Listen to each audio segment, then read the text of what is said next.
कानून एक नया बना रहे हैं। देखो, आप वैसे एतराज़ किसी जज पे नहीं कर सकते। रिटायर्ड जज हैं, उनको भी हाई कोर्ट के हाजिर सर्विस जजों के साथ साथ उनकी तैनाती की जा सकती है। हमारे तो मुकदमे इलेक्शन कमीशन के खिलाफ हैं, तो इलेक्शन कमीशन को कैसे ये इख्तियार दिया जा सकता है कि वो मुकर्रर करे जज और कि कौन जज होगा और कौन जज नहीं होगा। नहीं, देखिए, इतनी गैर मुआयना नहीं है। उन्होंने सिर्फ मौका दिया है नए चीफ जस्टिस साहिबा की तैनाती का लाहौर हाई कोर्ट की। जुडिशल कमीशन का तो हो गया फैसला, पार्लिमानी कमेटी ने मिलना है, अगले 10 दिनों में वो मिल लेंगे क्योंकि आइन में 14 दिन की मुद्दत है। और उन्होंने यही कहा है कि नए चीफ जस्टिस की तैनाती के फ़ौरन बाद जो है उनसे कंसल्टेशन की जाए।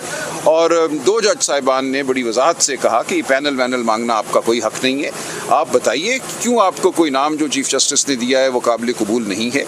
और अगर कोई वजह होगी तो चीफ जस्टिस साहिबा देख सकती हैं उस मामले को। आप वैसे एतराज़ किसी जज पे नहीं कर सकते खाम में हवा में। तो ये बहुत अच्छी बात हुई है। 10-12 दिनों के लिए सारा प्रोसेस रुक गया है, लेकिन उसके बाद मैं समझता हूँ आइन और कानून के मुताबिक बात आगे चलेगी।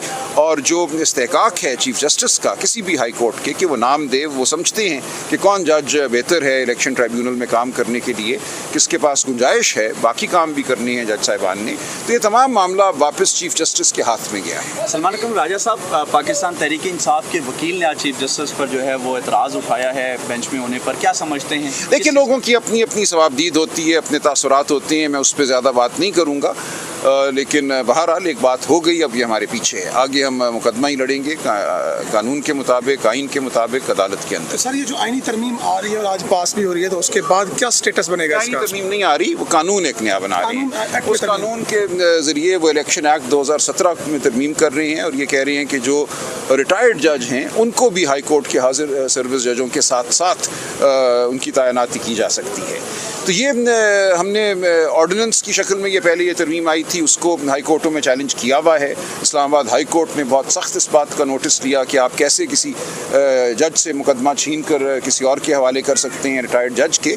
तो ये तमाम बात मैं समझता हूँ फिर अदालत के सामने आएगी, सुप्रीम कोर्ट के सामने आएगी कि क्या ऐसा कानून बनाया जा सकता है। क्या कन्फ्लिक्ट ऑफ इंटरेस्ट नहीं है सर कि एक हुकूमत? बिल्कुल है, यही तो हम कह रहे हैं। हमारे तो मुकदमे इलेक्शन कमीशन के खिलाफ हैं, तो इलेक्शन कमीशन को कैसे ये इख्तियार दिया जा सकता है कि वो मुकर्रर करे जज और के कौन जज होगा और कौन जज नहीं होगा। ये बहुत ही अहम मामला है और ये भी चंद दिनों में अदालत के सामने होगा। Sir, PTI member core committee Niazullah Niazi और वकील उनने एतराज़ किया है, तो इसका मतलब है इमरान खान के हुक्म पर मेंबर कोर कमेटी और वकील ने एतराज़ किया होगा? नहीं, देखिए, ये तो एक मफरूज़ा है आपका, मैं इस बारे में कुछ नहीं कह सकता। उन्होंने एक अपने क्लाइंट के बिहाफ पे एतराज़ किया। नियाजुल्लाह नियाजी साहब ने यही कहा कि ये मेरे क्लाइंट की जानिब से इंस्ट्रक्शन है और उन्होंने वो बात कर दी। उस बात को अदालत ने नहीं माना और नज़रअंदाज किया है और अब हम आगे बढ़ेंगे। मेंबर कोर कमेटी गैर अहम है ये मैंने नहीं कहा। एक उन्होंने, वो वकील भी हैं ना, उन्होंने अपने क्लाइंट की इंस्ट्रक्शन पे एक बात की है। जब वो अदालत में कोई वकील पेश होता है तो वो बतौर वकील पेश होता है और वो अपने क्लाइंट की जो हिदायत होती है उस पर अमल करता है। सर, मॉरली क्या उठनी चाहिए अगर इतराज़ आ जाए एक तरफ से? देखिए, ये बात दकीक है और ये सियासी हो जाती है, मैं इस पर ज़्यादा बात नहीं करना चाहूँगा। आप ख़ुद जो भी राय कायम करना चाहें वो कर